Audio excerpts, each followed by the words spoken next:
दहेज की भैंस। अरे लता बहू आ गई, दरवाजे में है, कोई आरती की थाली लाओ। अरे गुड़िया भाभी दरवाजे पर खड़ी है, जल्दी आओ। घर पर शादी के बाद लता की पहली विदाई थी। वो ससुराल आती है। बहू की आरती करने के लिए इतनी एक्साइटेड हो रही है या फिर बहू के साथ आए सामान की है? सब जानते हैं। अरे लालची समझ रखा है क्या? अरे घर में अगर दो सामान आ भी जाता है तो तुम्हें क्यों खुजली हो रही है? अरे कहाँ हो सब, मेरी बहू आ गई। सास थाली लेकर दरवाजे पर जाती है, जहाँ सामने एक भैंस खड़ी होती है। माँ, भाभी तो है नहीं, भैंस है, बोलो तो कर दे आरती। भैंस? भैंस कहाँ से आ गई? तभी लता आ जाती है। वो क्या है ना, पापा ने कहा है कि जा रही हो तो भैंस भी ले जाओ, वहाँ ससुराल में लोगों को दूध दही का फायदा हो जाएगा ना। तो ले आए हम। अरे वाह, कहाँ तो बूंद बूंद दूध के लिए तरसते थे, अब तो नदियाँ बहेंगी नदियाँ। लेकिन ये भैंसिया खड़ी कहाँ होगी? रुको, तुम्हारे ससुर से पूछते हैं। सास अंदर बैठे ससुर को आवाज देती है। आज सुन रहे हो, बहू का ये सामान कहाँ रखना है और ये कहाँ रहेगी? ससुर जी से पता ही नहीं कि दरवाजे पर भैंस खड़ी है। अरे करना क्या है, वो ऊपर का कमरा ही तो बनवाया था ना, वहीं रहेगी और कहाँ जाएगी? हैं? ऊपर के कमरे में रखे? अरे लेकिन इतना ऊपर चढ़ेगी कैसे? अरे पैरों से, और क्या पंख उगाना है? बड़ी ही गंवार औरत हो तुम। और अब बहू आ गई है, जल्दी से अंदर ले आओ आरती करके, हम नहाने जा रहे हैं। बाहर आए तो नाश्ता मिल जाना चाहिए, फिर मिलते हैं बहू से। ये बोलकर ससुर तो चले जाते हैं, लेकिन सास सोच में पड़ जाती है कि भैंस को ऊपर पहुंचाए कैसे। खैर, काफी मशक्कत के बाद भैंस को छत पर चढ़ा दिया जाता है।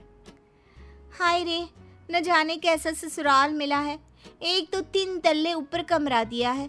सोचा था कि खुली छत है, रोमांटिक माहौल बनेगा, लेकिन नहीं, यहाँ तो मेरी भैंस ही खड़ी कर दी। अब सारा दिन सारी रात इसी के गोबर की मैं कमरे में माहौल जमाएगी। अरे रोती क्यों हो? जानती हो ना, घर में पापा का ही राज चलता है। और अब मुझे खुद समझ में नहीं आ रहा कि कैसे पापा ने ये भैंस छत पर चढ़वा दी। खैर चेंज कर लो, नीचे चलते हैं नाश्ता करने, हमें बहुत भूख लग रही है। सभी नीचे आते हैं नाश्ते के टेबल पर। और बताओ बहू, घर पर सब कैसे हैं? पिताजी को बोलते तो वो भी आ जाते, इसी बहाने मुलाकात हो जाती, और वो भी देख लेते कि कितनी शानदार व्यवस्था की है हम लोगों ने तुम्हारे रहने की। कमरा पसंद तो आया ना बेटा? हाँ पापा जी, बहुत। लेकिन वो भैंस। कौन सी भैंस बहू? वैसे भैंस से याद आया, तुम लोगों के मायके में तो भैंस ही भैंस है, तो कम से कम तुमने भैंस की सेवा, दूध निकालना, भैंस को नहलाना, ये सब तो सीखा ही होगा ना? बहू ससुर के सवाल से एक्साइटेड हो जाती है। सीखा? अरे हाथ में जादू है हमारे। भैंस को देखते हैं कि वो दूध देना शुरू कर देती है, और नहलाने का तो ये है कि अगर हमने भैंस या नहला दी ना पिताजी, तो फिर वो भैंस नहीं रहती। हाँ। क्या बात है? फिर क्या बन जाती है? बकरी? चुप। मतलब कि हमारे हाथ में इतना जादू है कि भैंस भैंस नहीं, रंग खिल कर ना उसका बतख की तरह सफेद हो जाता है। अरे 1 घंटे में 75 भैंस नहलाने का रिकॉर्ड हमने बनाया था जी एक बार। हाँ, ये सब तो ठीक है बहू, वैसे भैंस दूध कितना देती है? बहू फिर शेखी में आ जाती है। वैसे तो क्या है ना माँ जी, देती तो सिर्फ 4 किलो सुबह और 4 किलो शाम को, लेकिन जब मैं दूध निकालने बैठी हूँ ना, तो प्रेशर में 10 किलो सुबह और 10 किलो शाम को देती है।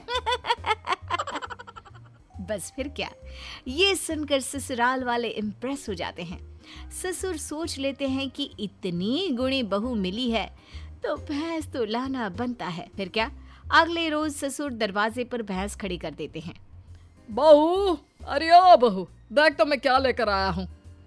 तभी बहू एक बाल्टी दूध लेकर आती है। क्या बात है बहू, बाल्टी भरकर दूध कहाँ से आ गया? वैसे देख, दरवाजे में मैंने तेरे लिए एक तोहफा रखा है। बहू दरवाजे पर जाती है जहाँ एक भैंस खड़ी होती है।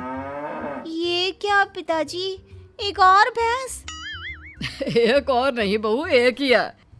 इसे बाहर ना एक शेड बनाकर खड़ा कर देते हैं, क्या कहते हो? हाँ हाँ पिताजी सही कह रहे हैं, क्यों नहीं। वैसे भी ऊपर ना अब जगह कहाँ है, वहाँ तो।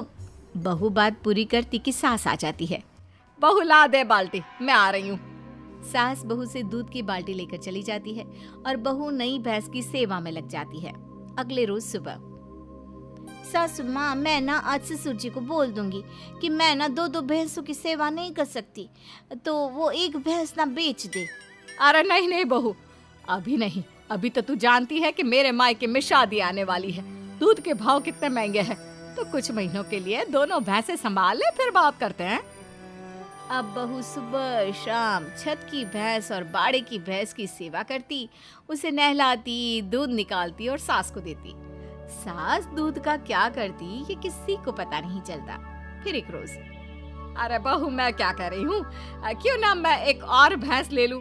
वो क्या है ना, घर में दूध कम पड़ रहा है। कैसी बात कर रही है सासू माँ, घर में दूध कैसे कम पड़ सकता है? इतना दूध तो खुद ग्वाला भी इस्तेमाल नहीं करता जितना हम और आप करते हैं।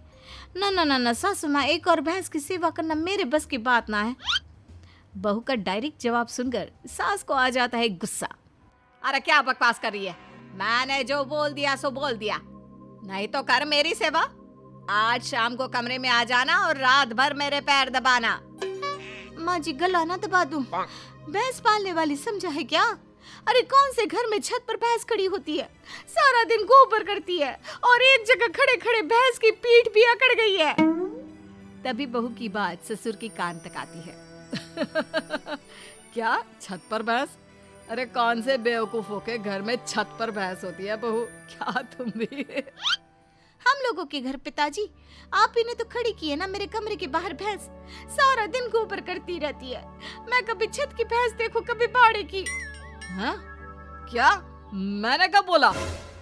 अरे जब बहू आई थी विदाई में भैंस लेकर, तब आप ही ने तो मुझसे कहा था ना। अरे गुड गोबर, मैंने बहू को ऊपर के कमरे में ले जाने को कहा था, भैंस को नहीं। हे भगवान, बड़ा पागल लोग हो। जल्दी उस बेचारे मवेशी को नीचे ले आओ। सास फिर बेटे के साथ मिलकर भैंस को नीचे ले आती है। मुझे पता होता कि छत पर भैंस है तो मैं ये दूसरी भैंस कभी ना लाता। पर माँ जी को तो पता था ना, उन्होंने आपको नहीं बताया। वो तो तीसरी भैंस भी लाने की बात कर रही है। अरे वो तो मैं दूध बेचने का बिजनेस करने की सोच रही थी, इसलिए। सासू माँ प्लीज ऐसा कुछ भी ना सोचा करे। भगवान।